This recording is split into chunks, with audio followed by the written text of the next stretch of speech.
Hey, salut à toi et bienvenue dans cet épisode de podcast un peu particulier parce que je le tourne en pyjama dans ma cuisine et qu'il n'était pas du tout prévu que je le tourne.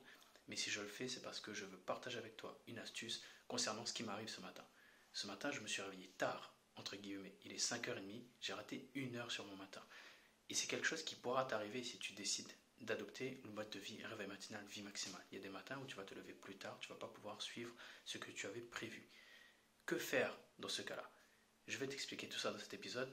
Ça va être très court parce qu'en fait, tu sais déjà quoi faire, à part une petite astuce que je vais te donner un petit peu en début d'épisode. Le reste, tu sais déjà quoi faire. Le premier truc à faire, déjà d'une, donc c'est ça, c'est la petite astuce que je te donne, c'est de prendre ce que j'appelle une minute tactique.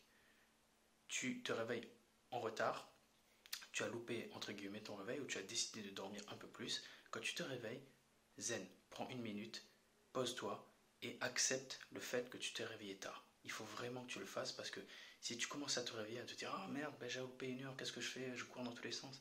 Tu vas juste t'éparpiller, ne rien faire et tu vas être encore plus dégoûté. Quand tu te réveilles plus tard que prévu, pose-toi une minute, respire, accepte-le, dis ok, je me suis réveillé plus tard, c'est comme ça. À partir de là, qu'est-ce que je fais? Tu prends 3 grandes respirations, ça va mieux. Et là, on réfléchit, on prend du recul. Bon, je sais que mon matin se termine à telle heure. Combien de temps il me reste sur mon matin? Ça, c'est la deuxième étape. La deuxième étape, du coup, tu sais quoi faire, c'est je m'adapte et je fais au mieux en fonction des besoins et des circonstances. Combien de temps il me reste jusqu'à la fin de mon matin? Et à partir de là, tu avises sur ce que tu peux faire. Le premier cas est que tu te réveillais à l'heure où ton matin se termine. Écoute, là, tu ne peux pas faire grand-chose. Tu as complètement loupé ton matin, tu n'as pas fait. C'est pas bien, c'est pas cool, et tu vas te sentir frustré, mais c'est une bonne chose. Pourquoi? Parce que tu vas te rappeler pourquoi tu fais ton matin, du coup. Comme tu l'as loupé ce jour-là et que ça te saoule et que tu es en colère contre toi-même, tu n'es pas content, et bien ça va te rappeler pourquoi tu le fais tous les matins. Tu vas te dire, ok, ben je vais encore mieux kiffer le matin du demain. J'accepte d'avoir loupé ce matin-là, c'est comme ça, et je vais en faire encore un meilleur demain et je vais kiffer. Ça te rappelle pourquoi tu le fais et c'est une bonne chose. Il y a toujours une bonne chose dans toutes les mauvaises choses qui nous arrivent. C'est pas grave, d'accord? Le deuxième cas de figure qui peut se présenter, c'est qu'il te reste encore du temps sur ton matin quand même. C'est qu'il te reste quand même un petit peu de temps. Dans ce cas-là, qu'est-ce que tu fais? Tu décides vraiment de prioriser ce que tu as envie de prioriser. Là, c'est vraiment une question de choix. Tu fais au mieux en fonction des besoins et des circonstances. Supposons que d'habitude tu as 2h30 de ton matin, là il te reste 1h30, voire 1 heure. Ok, qu'est-ce que je fais? Est-ce qu'il y a des activités que je fais sauter? Est-ce qu'il y a des activités que je diminue? C'est vraiment une situation que tu dois vraiment gérer ça au cas par cas. C'est vraiment chaque personne qui décide en fonction de ses besoins, de ses circonstances.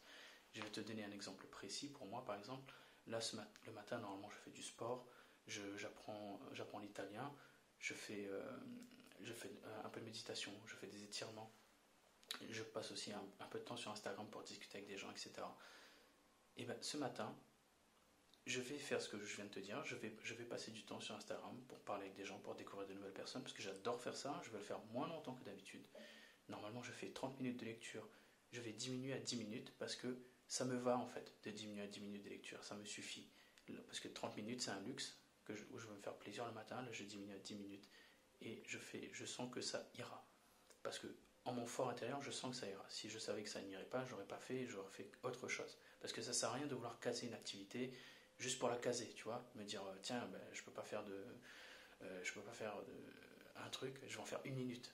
Mais si tu sais que cette minute-là va rien t'apporter, ben non, ne le fais pas. Et décide de le faire le lendemain, tu vois.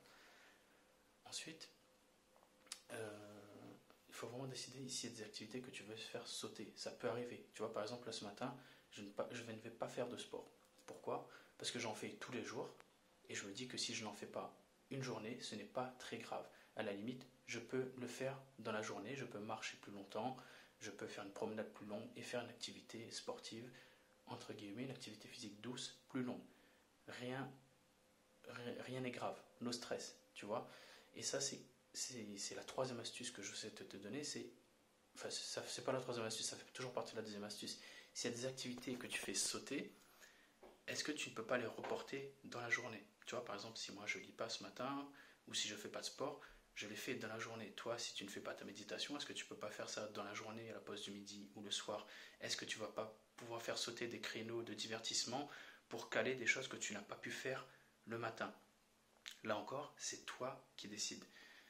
Mais tout ça, en fait, tu le fais quand tu te réveilles, quand tu te poses et que tu te dis, ok, j'accepte que mon matin ne soit pas celui de d'habitude, je respire et je décide en mon âme et conscience de faire ça ou ça, de manière à prioriser ce qui est important pour moi, mais je l'accepte et tout va bien, no stress. Demain, je reprendrai ma routine, entre guillemets, et ça ira beaucoup mieux. Écoute, voilà, je voulais vraiment te faire cet épisode parce que voilà, ça m'arrive ce matin, j'ai perdu 1 heure sur mon matin. Mais c'est important que tu te rendes compte que voilà, ça va arriver des fois et qu'il faut vraiment faire au mieux en fonction des besoins et des circonstances. Et des fois, il peut même se passer des choses magiques, entre guillemets. Tu vois, cet épisode de podcast, j'avais pas du tout prévu de le tourner. Et le fait que je me sois réveillé plus tard fait que j'ai un épisode de podcast à te donner, à t'offrir. J'ai de la valeur à te donner sur le moment, spontanément. Et tu vois, on essaie toujours de retirer du bon des mauvaises choses qui nous arrivent. Donc vraiment, ça va t'arriver. No stress, fais au mieux en fonction des besoins, des circonstances, fais au mieux en fonction de tes priorités, respire, accepte la chose et tout va bien. Tu vas pouvoir recommencer le lendemain. Tu as loupé une marche, mais c'est pas grave, il y en a d'autres derrière et tu feras mieux parce que tu en as la capacité. Je compte sur toi et tout va bien, no stress. Écoute, si tu veux d'autres conseils sur le réveil matinal, si tu veux savoir comment bien implémenter de nouvelles habitudes pour t'aider à avoir une vie maximale, tu peux continuer de suivre ce podcast. N'oublie pas de t'abonner, n'oublie pas également, si tu as apporté la valeur, n'oublie pas de le partager à d'autres personnes si tu penses que ça peut leur apporter également, ça me ferait extrêmement plaisir. Si tu peux le noter sur Apple Podcast, ça me ferait extrêmement plaisir aussi parce que ça m'aiderait à le faire connaître. Et n'hésite pas aussi à y réagir en commentaire, que ce soit sur YouTube ou sur Instagram, sur Facebook. Ça me ferait également plaisir d'interagir avec toi. Et de la même manière, sache que je suis disponible pour t'aider. Si aujourd'hui tu es dans une situation où tu n'es pas complètement satisfait de ta vie, si tu ressens des frustrations parce que tu n'arrives pas à passer au quotidien à l'action sur des projets qui te tiennent à cœur et que tu aimerais vraiment avancer sur ces choses-là et que tu aimerais reprendre le contrôle de ton temps, de ton mindset, de tes habitudes, n'hésite pas à me contacter sur Instagram, sur Facebook.